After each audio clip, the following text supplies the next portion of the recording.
Well, good day and welcome to SOP, Save Our Planet. My name is Gary Willing. I hope you're having a wonderful day wherever you happen to be. Now, I like to do two things, and just two things before I start. The first thing is, I think, the most important takeaway you can get from any one of these videos, and that is the encouragement and the suggestion that I give everybody who wants to know more about this information and wants to see if it's true for you. That the best thing to do is to take some time out of your day. It'll only take a little bit of time. And that is do some investigation and see if this information is true for you. You do it however you want to do it. I'll be happy and satisfied with either way, but I have included links in the description portion of these videos to hopefully make it a little bit easier for anybody to do some research. And if you look at the Share International site, the link is at the very top. You get the best background information in one spot there than you can anywhere else. About Maitreya, about his priorities, about the miracles and the signs that I think are proof and evidence that of not only hope and not only a future for humanity, but also for the fact that the teacher, the long-awaited teacher by all the world's religions, is already here. Because the hope, the miracles, the signs is happening to people from all walks of life, people practicing different religions or no religion at all. And these miracles and these signs are giving people hope, but they're also pointing to the fact that the teacher is here. So look into it, investigate it for yourself in that way. The second thing you can do is join the discussion. And that is, if you have a question, you want to ask me about Maitreya, about his priorities, about what we talk about here, post a question in the comment section and then I'll try to answer it in another video. Email me, search for signsandmail.com, or just let me know what you think. Post a comment. Now, the other way, if you have my number, is to send me a text message like Mark likes to do. He's like my daughter. He's not a Gen Zer. My daughter could be sitting in the other room, and rather than coming down the hallway and asking me a question or what's for dinner or whatever like that, she'll text me. So anyway, Mark likes to text, and if I was my grandfather, that wouldn't be good enough. I would say, Mark, why haven't you called? That's what my grandfather would have said. But anyway, he was talking about a dream experience that he had the other night, and he was telling me he thinks it's one of these masters, and it really was impactful, and I really appreciate him sending me that text message and talking about this. But he didn't give me permission to talk about it, and it's not really what I wanted to talk about was dream experiences. I talk about other experiences that I had with Maitreya. This particular experience isn't something that really happened to me personally, but it did happen to somebody who's very close to me. It happened to my mother. And it happened, and she talked about this dream long before I knew anything about Maitreya and these masters and miracles and signs and so forth. And so what happened was, and I was quite young, it was in the early 80s, my parents got a divorce. My father just up and left one evening and said, that's it, I'm out. And it devastated not only my mother, but my brother and myself at that time.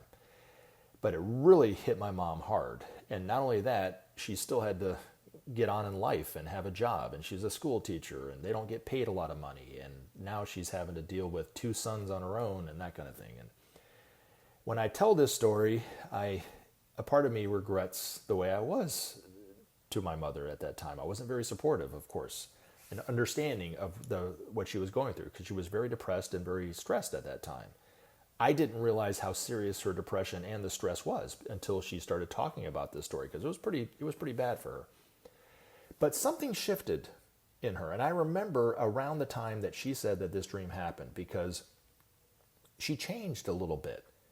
And she didn't mention this dream till a few years after this change that I saw in her. But she wasn't not depressed, but she wasn't as depressed. She wasn't no longer stressed, but she wasn't as stressed. And she had a little bit of humor come back into her life in that way. But what she said happened was she was of course, a very low point in her life. She went to bed one night, and this particular dream stood out from any other dream that she's ever had in her life, and it really changed her life. And she still, even to this day, refers back to this dream as being probably the thing that saved her, really, to be honest. And in this dream, this man approaches her and is really right in front of her. And she describes him as having red hair and deep, deep blue eyes, very loving eyes, and a very loving expression on his face. And she's also said very handsome. Right? So then this man reaches out his hands, and my mom puts her hands in his in this dream. And she said she could feel his hands, and it seemed real even in the dream. And he said to her, Linda, even though we can't be together, I want to let you know I love you for who you are. And she said that that was the one thing she wanted to hear from a man, that she didn't hear from my father even when they were married, and she definitely didn't hear it from anybody else after they got married. But it was the one thing that she wanted to hear, and this person said it in a dream, who ended up being the master, who was Jesus, the master Jesus, and it sustained her and it uplifted her. And then she started to talk about the dream more and more. She would refer back to it as that was the one time that she was at a very, very low point in her life, of course, and it sustained her and it got her through it. And at other times when she would get back into stress or depression, she would think back to that dream and it would uplift her again. The thing about these masters' experiences, whether they're dreams or in real life like I've had, you refer back to it. And it still gives you hope. So if you're thinking that you might have had a dream experience with one of these masters, and this isn't just for Mark, this is for anybody. If you keep referring back to it, keep thinking about it, you can't just put it away and forget about it, then it might be, and if it was something that happened that uplifted you and made you feel hopeful about the future, it could have very well been. So all the personal experiences I had with Maitreya, and you can listen to all of them in the My Maitreya Experience playlist, I think back to them all the time. The times that I get stressed, the times that I get, depressed in my own way, I'll think back and go, huh. You know what I'm saying? The times that I doubt the future of humanity because I just get disgusted by what's going on and I just don't think we're gonna make it. I think back to some of those experiences and I'm like, no, we're gonna be okay. It's gonna be fine. Just as my mother was probably going through that same experience in her own life. She was thinking, I don't know if I'm going to be able to get through this. And then she had this dream and I think I will get through this, because that's what these masters are. They're really expressions of hope and joy. They're going to teach us just what that means and how powerful joy is. We don't really understand the joy that these masters exude until we see them. And anyway, but thank you, Mark, for the text message. It gave me a chance to talk about dreams and dream experiences, and hopefully it triggered somebody else's dream experience that they may have had with one of these masters. I really appreciate it. Thanks, Mark. All right, now, where is it? Fire, Heat, Light. Thank you, Gary. Loved hearing about your experience with the founder of STWR. In the last video, I talked about, because somebody asked me a question about Mohammed Mabasi, who is the founder of the organization Share the World's Resources, STWR. And I met this person at a peace and justice rally here in Atlanta. Now, I don't want to repeat that part of it, but I wanted to talk about a Maitreya experience that's kind of related to that same peace and justice rally. And I don't talk about this experience that much, but it was a time that I actually sat down with Maitreya and talked to him for about an hour about a lot of different stuff. But I was playing music at this very, very nice hotel right off the runway at Hartsfield-Jackson Airport. And it's the Renaissance Hotel. It's a beautiful 12 or 13 story hotel, atrium style. So it's, when you're in the lobby, you look up and it's just all goes, those floors just keep going up and up and up. It's a beautiful hotel. It's a 4-star hotel.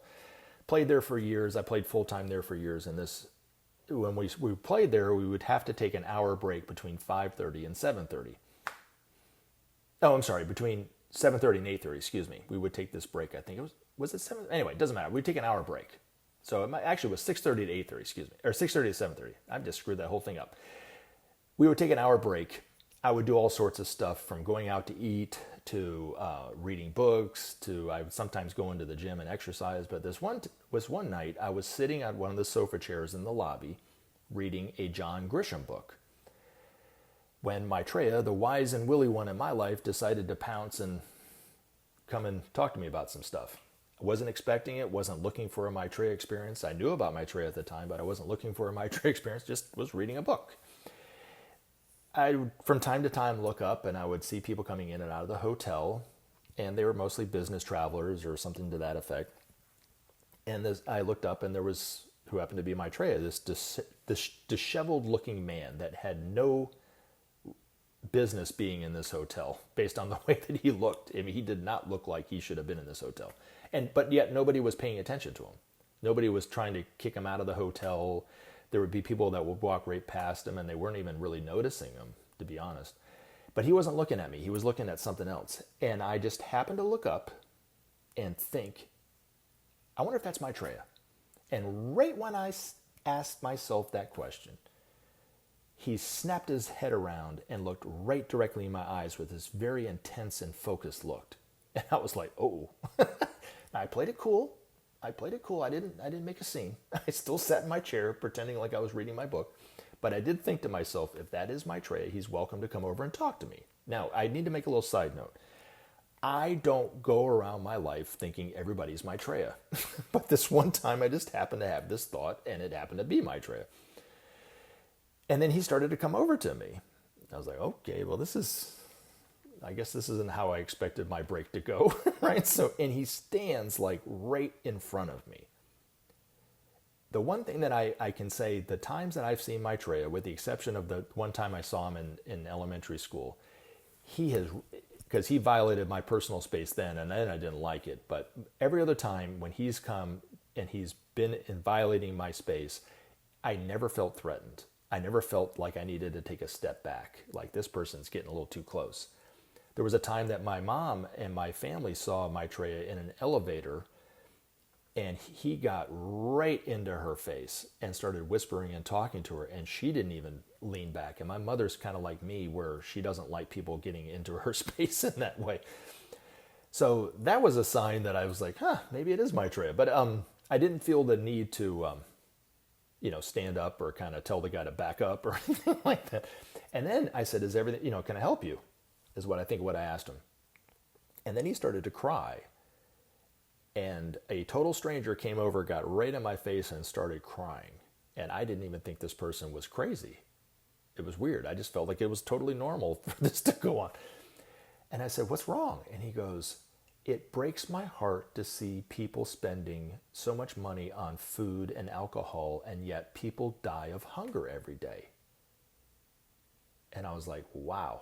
Yeah, I've not only had that thought about other people, but I've had it about myself. The times that I've spent a lot of money on food and alcohol, and yet there are people dying of hunger every day, and I'm not giving them a care in the world and that kind of thing. So I regret that too, right? So he said this to me. And I said, you're welcome to sit down. And before he sat down, he stuck out his hand to shake my hand, and I took his hand in mine, and I could feel this wave of love and energy come out of his arm and out of his hand and up my hand and up my arm, and then my heart just opened up, and I could feel all the love of all of humanity at that time. It's hard to explain, but that's the closest I can explain it. And then he sat down and he started talking to me about stuff, and we talked about painting and art and different things, and it's a wonderful story if you want to listen to the whole story, but it would get too long if I went into detail too much with it. But this one part, and the story is actually in my Maitreya experience playlist, by the way, if you want to listen to it. But anyway, there's one thing that he said that's related to this peace and justice rally. It's very important. He mentioned a person at Coca-Cola. It was a VP, and this person was about to get fired for something that they were doing. But he said he's a good person. He has a good heart. He's just letting money get in the way. And then we started talking about other things. And I was like, why did he bring that up? But I was like, okay. So I just kind of let it go. I wrote the story into Share International. It ended up being Maitreya. And even when I told that whole thing about the guy from Coca-Cola, I still didn't understand why he said this to me until this Peace and Justice rally. Okay, so the same Peace and Justice rally that I met Mohammed Mabasi, this happened. I'm manning the table by myself, the Share International table. These two young girls come up, and they're wearing shirts that say Killer Coke on it. I'm like, what is Killer Coke? And they start telling me what they're here and the injustice that Coca-Cola as a corporation is doing all around the world and the nefarious things that they're doing. They're going into great detail on it. Where they, as a company, go into regions all over the world, third world countries, and they start pulling water out of the ground, the same water that villages need to water their crops and to, for water for themselves and so forth. And then these villages have to up and move because there's no more water left, because they're using water to make Coca-Cola for that region and so forth. It sounded pretty bad, right? So they're going through all these different things. And they were going down to protest at the Coca-Cola headquarters. And they asked me if I wanted to go with them. And I said, I'd love to, but I'm manning this table by myself and I can't leave. But I said, can I make a suggestion to you? And they said, sure. And I started telling them the story where the time that I met Maitreya at this hotel, and he mentions this person at Coca-Cola that's about to get fired, and he's a good person, he has a good heart, he's just letting money get in the way. And they were like, who is he talking about? And I said, unfortunately, I cannot remember his name. For the life of me, I cannot remember his name. But I realized the reason why Maitreya brought this up was for these two girls. It wasn't even for me. It was for these two girls 10 years after the fact. But when I said this to them, I said, can I make a suggestion? And they said, sure. And I said, rather than going down to the Coca-Cola headquarters and protesting them and calling them all sorts of names perhaps or whatever, wouldn't it be better to go down there and just remind them that they are good people, they have a good heart, they're just letting money get in the way? And they were like, oh my gosh, that's it. Yes, that's it. And they just, went away, and I never heard back from them again. But I realized, like I said, at that point, that was the reason why Maitreya brought it up. It was for them, not for me.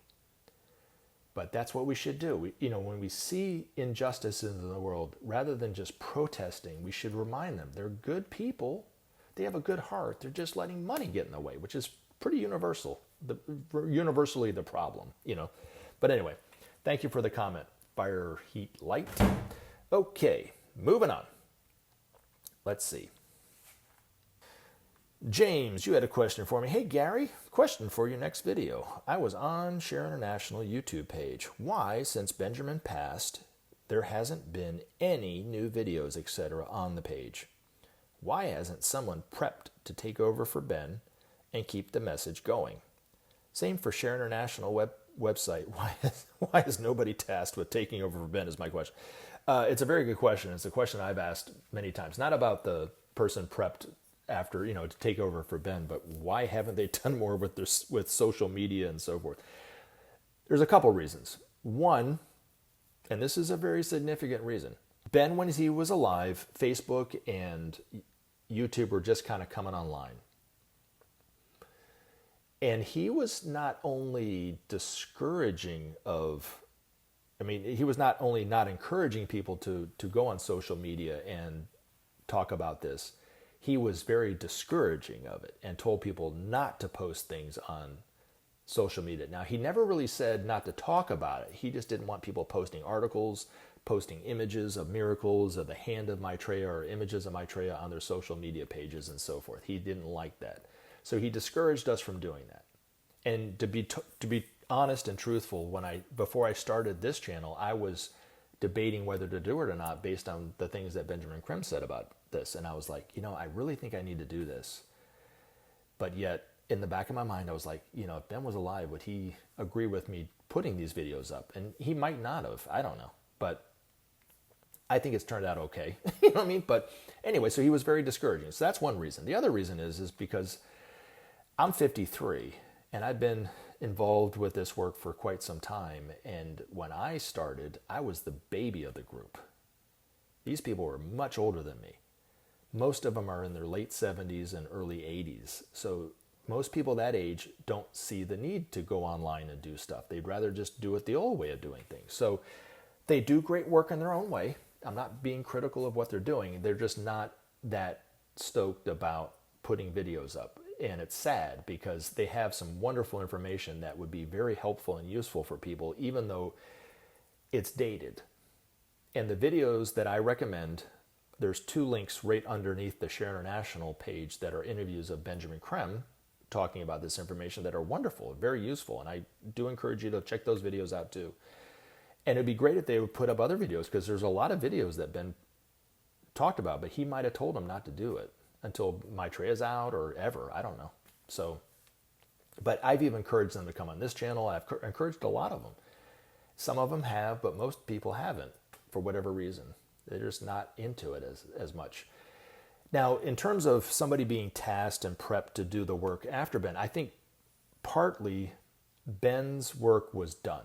He said enough, did it enough times, got the word out there enough about Maitreya to where Maitreya was able to re-enter the lives of humanity and start the process of these masters being in the everyday world. And he gave an interview on TV at some point. and then gave other interviews too. And even though he's not using his name, it is a huge, unprecedented event. We don't understand the significance of it. And if you don't believe it in the way that I do, you wouldn't see the significance of it at all. But I think, to be honest, because I know the truth of what I'm saying here, future generations will look back at this time and go, this was an extraordinary time. I mean, a time like no other. The masters, after 100,000 years of being away from humanity, started to come back into the everyday world. And when we see the effects of that over the next few decades or, whatever, and we look back at this time, we're going to be like, wow, he gave an interview. I mean, it was a huge, extraordinary event. Maitreya giving an interview on TV, even though he didn't use his name. Again, you might not believe it as I believe it, and that's fine. But, I do think that Ben's work was that's prepping for Maitreya to come out on TV was predominantly done at that point. There were others that were prepped to do it too, not to replace Ben, but to do it along with him, and they chose not to do it. The one in New York, one in Geneva, one in Darjeeling, and one in a woman in Tokyo. And they were asked, I don't necessarily think they were asked by Maitreya the way that Ben was, but they were asked by someone to take up this work, and they just didn't believe it. The woman in Tokyo started to think that she was Maitreya. Now, Ben said that the particular person in New York that was asked to do this work, not like Ben, but to get the word out in the Americas, was closer to believing this information than the others, and actually had a couple times gone to Benjamin Crumb's lecture, but never fully did anything with it. But he was asked by someone to do it, by one of these masters or one of these a disciple of one of these masters do it, and just decided not to do it themselves. So, and then I think the people who were tasked to continue on with this were the Share International people, to do it, to be honest.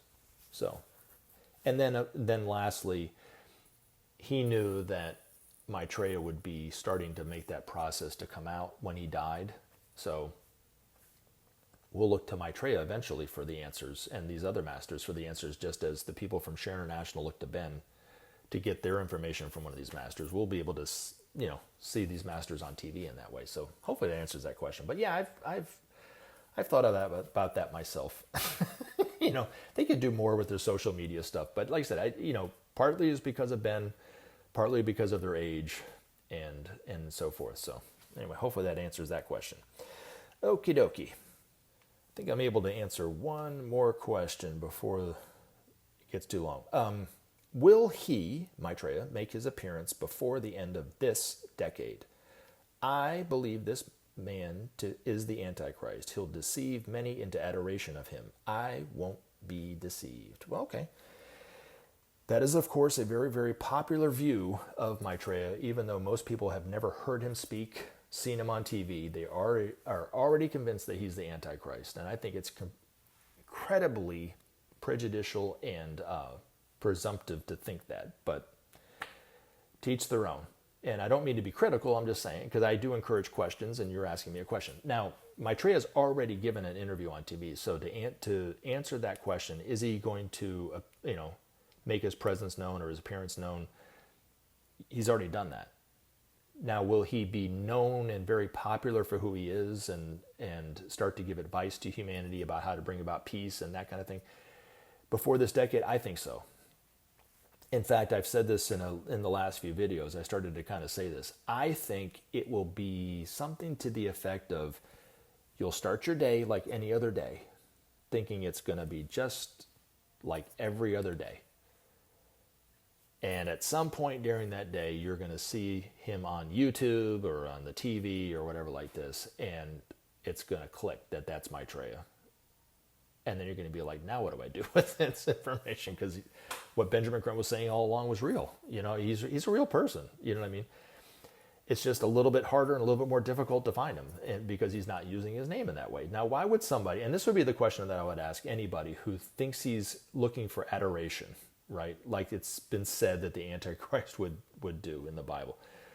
Why would somebody who is not using his name and has not used his name for well over a decade, but yet speaking to humanity, be looking for adoration in that way?